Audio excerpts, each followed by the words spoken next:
자, 보세요.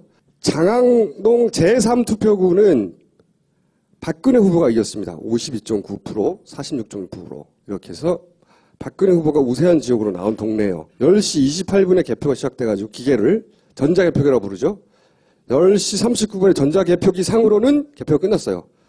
그거를 선관위원장이 10시 56분에 수기로 공표를 합니다. 이렇게 나왔다고. 그런데 방송은 8시 5분에 돼요. 이게 이해가 되십니까? 장항동 제3투표구가 방송에 발표된 시간은 8시 5분이에요. 말이 안 되잖아요.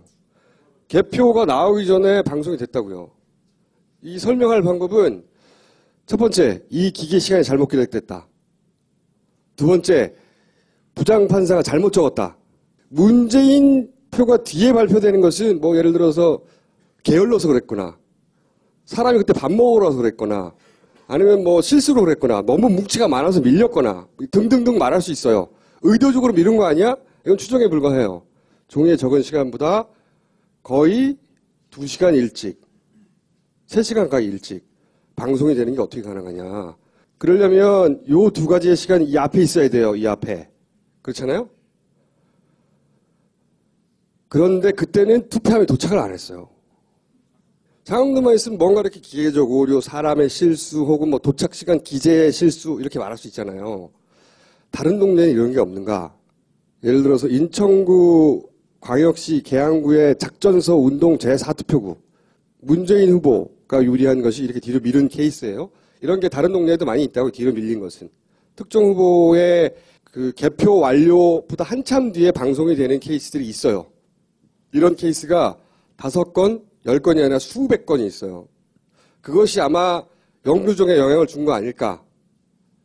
이거 말고 다른 이유도 찾고 있어요. 개표가 되기 전에 방송이 된 연어 케이스, 응? 연어라고 부릅시다. 경상남도에도 이렇게 역 골든크로스가 발생한 동네입니다. 경상남도 김해시. 김해시 구체적인 사례를 보죠. 여기서 보면 똑같아요. 여기서 수개표 작성하고 공표를 이때하고 집계가 발행한 방송 공개 시간은 8시 26분이에요. 이건 최종입니다. 최종. 우리가 부인할 수 없는 방송으로 나온 거예요. 전 국민이 받고 다 일일이 기억 못할 뿐이에요. 선관위원장이 작성한 표에는 10시 53분에 공표했다고 기록이 돼 있어요. 이것도 연어죠. 이렇게 해서 이리로 가는 거는 이해가 되는데 이렇게 해서 이렇게 어떻게 가냐고. 개표가 안 끝났는데 어떻게 방송이 되냐고요.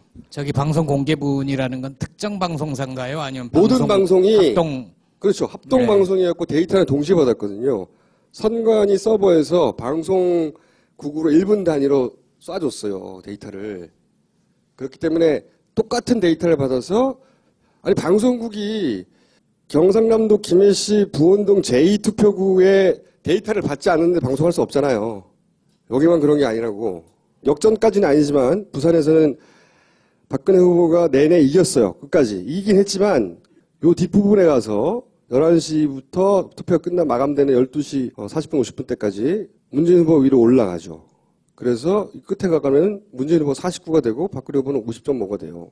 거의 비슷하게 끝납니다. 그래서 부산광역시 4구에 괴정 1동 제2투표구 62.6대 37.1%입니다. 여기 최종이 19시 43분에 개표 시작했고 9시 55분에 개표가 끝났어요.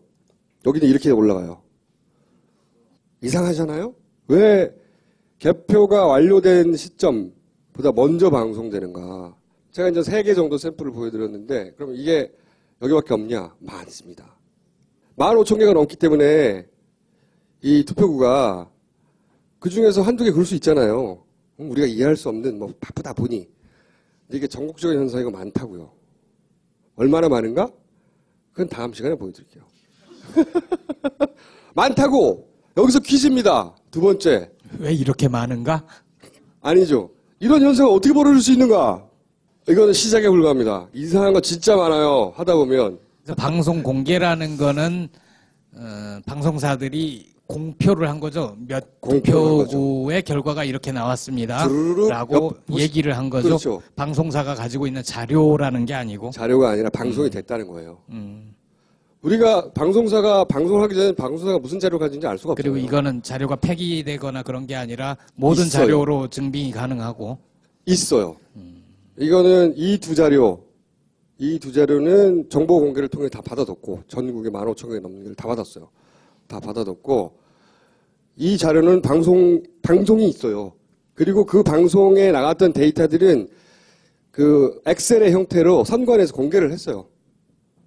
그러니까 이거는 누군가가 뒤집을 수 없는 거죠. 제가 그럼 선관위에 물어볼게요. 경상남도 김해시 부원동 제2투표구만 물어보세요. 딴 데 맞는데 그건 말하지 말고. 왜냐하면 그거는 이렇다고 답하면 이걸 어떻게 된 거야? 이걸 어떻게 된 거야? 막 대를 들었거든요. 근데 총수가 물어보지는 않았다는 거죠? 물어보지 나 않았죠. 김어준인데요? 하고 물어보지는 아직 않은 거죠? 물어보진 않은 거지 아직. 자, 이거 퀴즈입니다. 그래서 메일을 줘보십시오. 재밌죠 퀴즈? 무서운 퀴즈죠. 이게 무슨 재밌어요. 이게 뭐야 이게? 결론적으로 박근혜 대통령의 정통성은 없습니다. 선거 부정, 개표 조작의 증거들이 명명백백하게 밝혀지고 있기 때문입니다. 박정희는 군사 쿠데타로 권력을 찬탈했고 그에 따라 박근혜는 선거 쿠데타로 권력을 잡았습니다. 박근혜 정권의 정체성은 과연 무엇입니까? 뼛속까지 친일에 피가 흐르는 친일파 후예들이 권력의 중심에서 역사를 왜곡하는 정권, 유신 잔당들이 광풍으로 박정희 유신 망령이를 부활시키는 정권, 수구 반통일 세력들이 민족 통일을 외면한 정권이라고 저는 규정합니다. 저는 국민의 이름으로 대법원장과 중앙선거관리위원장께 요구합니다. 대법원은 18대 대통령 선거 무효소송을 당장 속개하십시오. 대법원은 중앙선거관리위원회의 선거 사범들을 국헌 물람죄로 엄중히 처벌할 것을 요구합니다.